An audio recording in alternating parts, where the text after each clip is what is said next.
hide in plain sight. They mix from the beginning. You cannot see them, but it's there. Many people remain unaware of their African ancestry. I asked my grandpa, why you never told me we are black? But today, those African roots are becoming more visible. Blacks are here now, and they are demanding that their rights be recognized. Mexico and Peru, the black grandma in the closet, black in Latin America.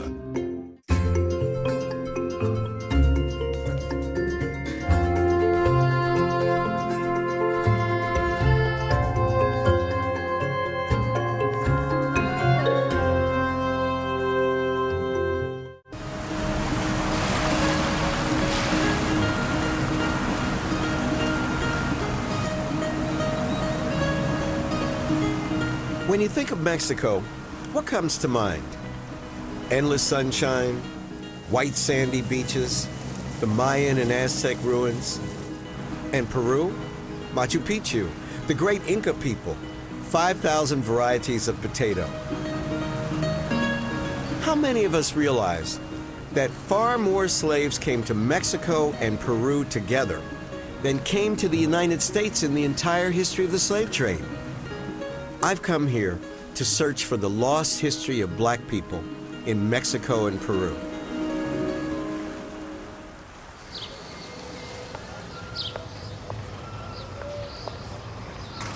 The charming town of Tlacotalpan was founded by the Spanish in the 16th century, but it boomed in the 18th century when it became a major trading center for sugar, cotton, cattle, and horses, all commodities produced by slaves, Indians, and mestizos.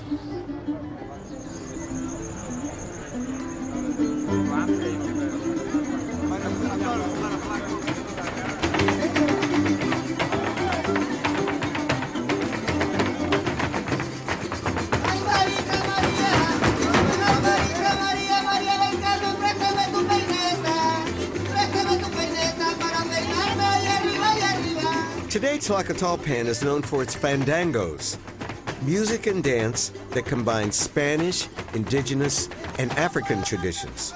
Fandangos are a fitting metaphor for the African roots of Mexican culture.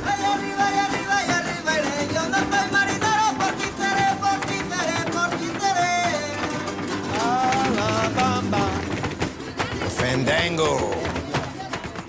Those girls are great. Now, the boys dance or just girls? Well, they always say that the first hour for it, like, watch the girls. Check if you want to dance with one of them later.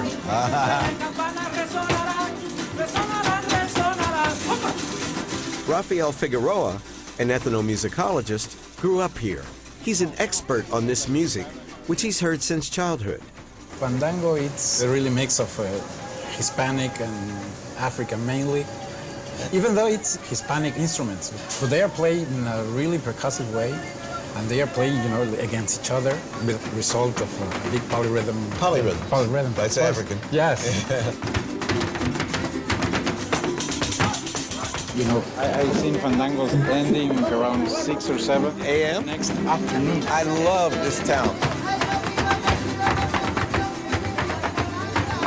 What could be more Mexican than La Bamba? I remember singing the chorus along with Richie Valens on the radio. But I didn't know that the song was sung here as early as 1683 by Angolan and Congolese slaves.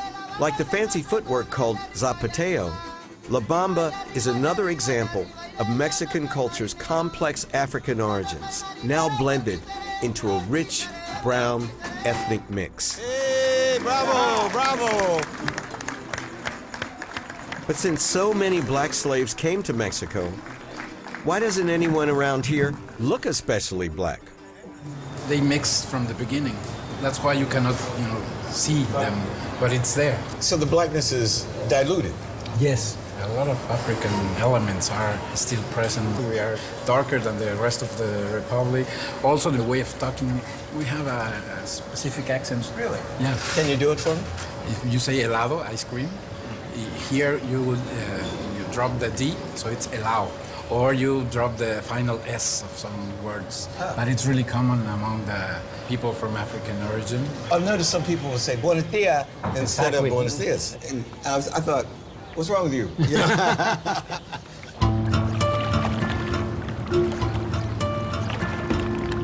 About an hour and a half from the Fandango's festive atmosphere sits the somber port of Veracruz, one of the main points of entry of Latin American slavery. Starting in 1535, virtually all of the commodities arriving in Mexico, including African slaves, were unloaded here. It was called the Key of New Spain, the port of San Juan de Ulúa. Judith Hernandez studies the archaeology of Veracruz, and Sagrario Cruz Carretero is a professor of anthropology at the University of Veracruz. Both are helping me imagine the arrival of hundreds of thousands of slaves through this very port. How long did it take to get to Veracruz from the ports in Africa? Some records mention 2 months. That's a long time to be in a steam bath. Right, and I found 20% of the load died. And in the 16th and early 17th centuries, 1 out of every 2 slaves bound for the Americas disembarked in Mexico. In fact, in the year 1553, Viceroy Luis Velasco asked King Charles of Spain to curtail the trade, fearing an uprising, and with good reason. Until 1650, the number of blacks and mulattoes was roughly equal to the number of white people living here. These are rings to which they tie their ships. They're heavy. The port didn't have a pier or docks. The ships arrived directly here. What would happen when the slaves arrived? They would be checked medically? There were paid surgeons to review the blacks, and the checkup consisted of licking the beard. They lick there? That sounds nasty. Why? The sweat conserved salt, so if it was salty, that meant they had good blood pressure. How much did the slaves cost? From 150 pesos to 400. Oh. Let me compare. Okay. A house costs 400 pesos. Oh, wow. So a slave in a house. That's a lot. It was a luxury.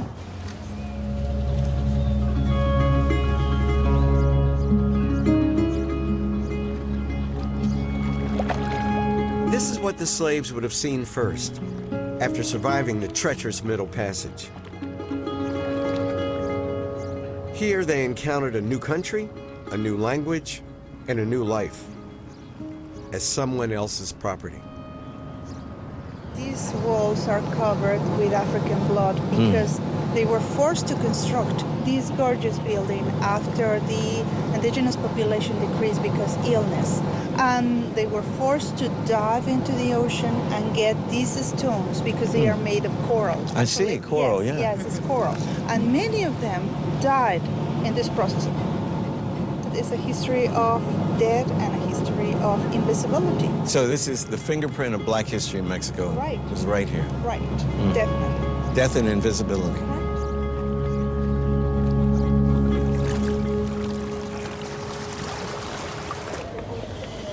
Professor Sagrario Cruz has invited me to lunch, promising me 2 significant clues to help me solve the mystery of Mexico's missing black population.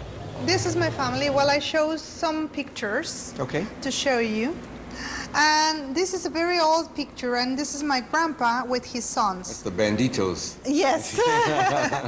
And this is the wedding of my parents. Oh, look how pretty your mom is. But he's a dark man, and She's light. right, So your family's part black? is part black. And it's something that was omitted until I was 19 years old. How did you find out that you were part black? Because I traveled to Cuba.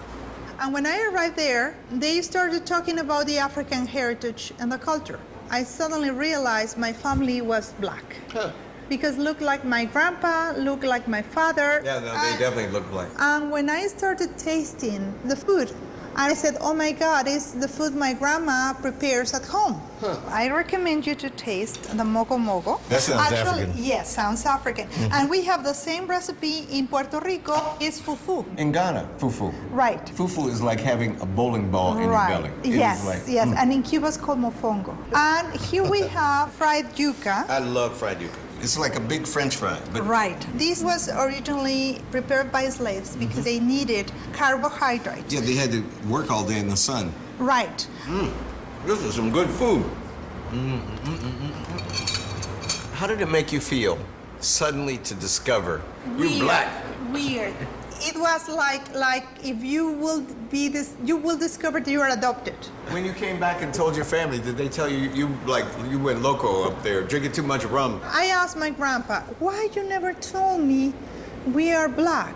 And he held my hand and told me, sweetie, we are not black, we are morenos. Oh, moreno. Of course, he was aware that he was a black man, but he rejected that identity. That's interesting. And I think this happens in most families, that you hide the black grandma in the closet. The black grandma in the closet. Huh? Yeah. In America, traditionally, if you had one drop of black blood, you were black. If the one drop rule were applied in Mexico, all of these people would be black.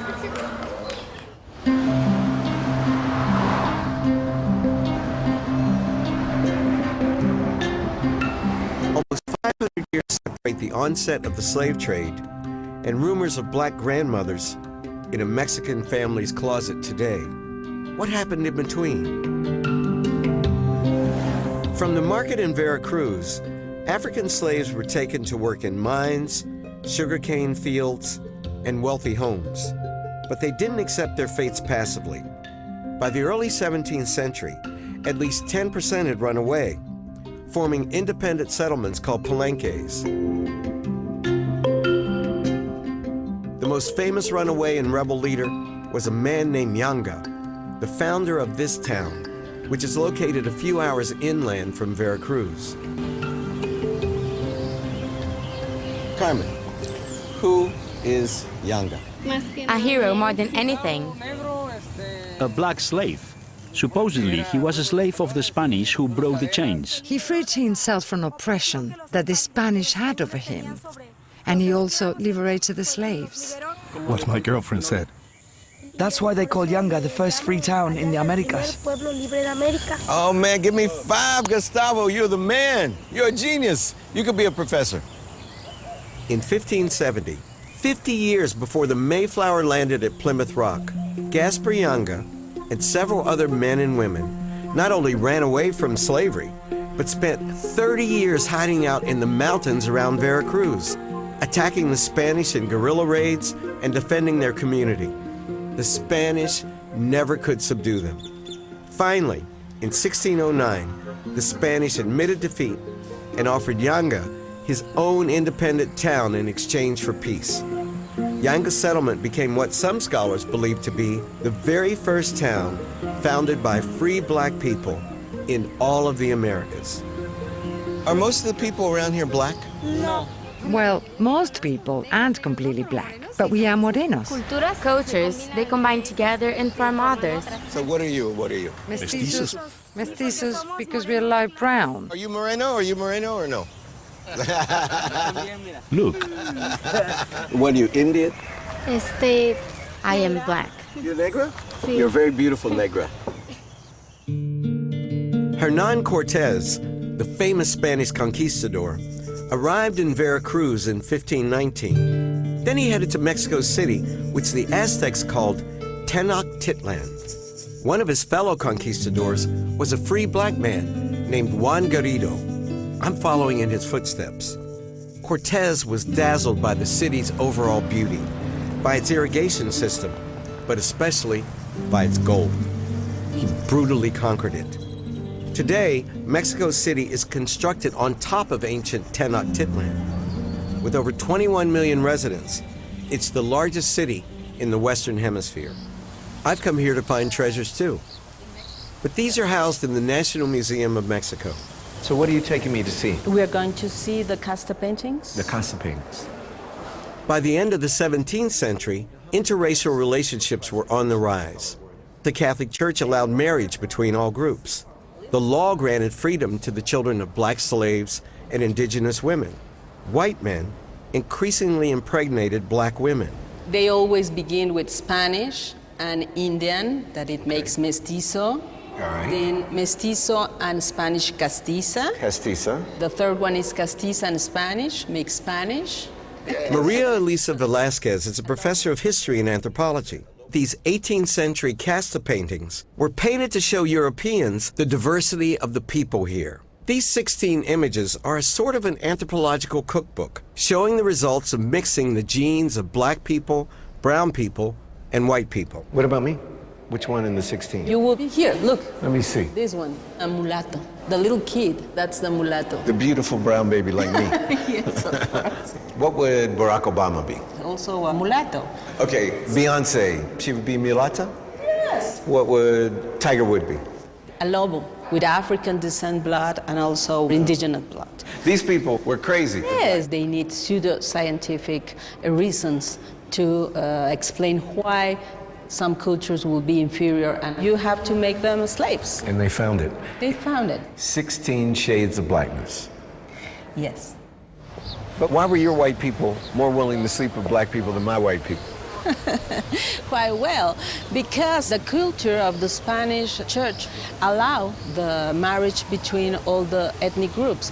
And also the Spanish people have an heritage more open to the mixture because of the Arabic presence in Spain. The Moors were in Spain for 800 years or whatever. Right. Yeah. So it was kind of easy to have these mixtures. And I think that's a different story from the United States. By 1810, emboldened by the American Revolution and the French Revolution, Mexicans sought their own independence, but it would take time. So the War of Independence, 1810, 1821. Yes, it was a very long war. The revolution was started by a priest named Father Hidalgo. He called for the abolition of all castes, saying Indians, mulattoes, and other castes all will be known as Americans. After he was killed, his cause was taken up in succession by two generals, a priest named Jose Maria Morelos and Vicente Guerrero. In fact, both were Afro-descendants. Wait a minute. Two black people were generals in the War of Independence. Yes. So this is like George Washington being black. Yes. For Americans. Yes, yes. That's astonishing. Yes. After Morelos was killed by the Spanish in 1815, the Negro Guerrero, as his enemies mockingly called him, saw the war to its conclusion with the help of many black Mexicans. In one story, Guerrero's father beseeched him to surrender to the Spanish. In front of his men, he answered, "You are my father, but the country comes first." La patria es primero is now a famous phrase throughout Mexico. Yes, and in fact, in 1830, Guerrero stopped slavery by writing the law in the Constitution. 33 years before Abraham Lincoln signed the Emancipation Proclamation. Yes. Also, an important thing about Guerrero is that he was the second president in Mexico. So you had your Barack Obama in 1830. That's right. So once again, Mexico is the head of the United States. Yes, of course. That's amazing. Imagine if George Washington and John Adams had been African Americans. Would we have needed a civil rights movement? When Guerrero, who was a mulatto, abolished slavery, he also eliminated racial categories from birth, marriage, and death certificates. Today, there are states and towns all over Mexico named after Morelos and Guerrero. Morelos is even on the 50 peso bill. But many Mexicans don't